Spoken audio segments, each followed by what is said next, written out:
Valencia en fallas. Monumentos, pólvora, música y luz. Mucha luz. Instalaciones luminosas que las marcas únicamente utilizan para poner su logo ahí, bien grande.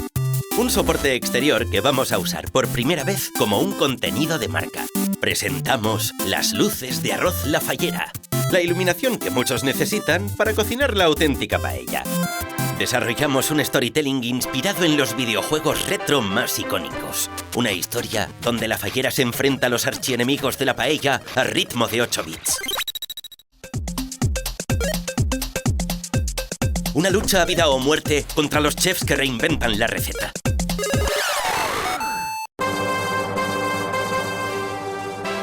Una guerra abierta contra las paellas congeladas.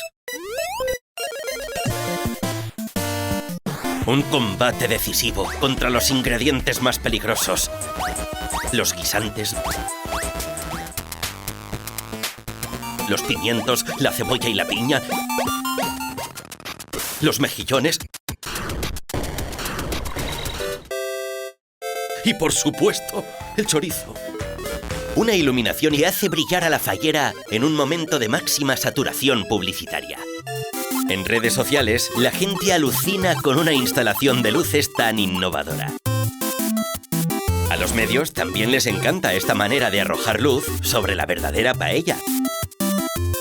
Y para colmo, la Junta Central Fallera nos premia como una de las mejores iluminaciones de la ciudad, convirtiendo las luces de la fallera en una visita obligada de esta edición de Fallas.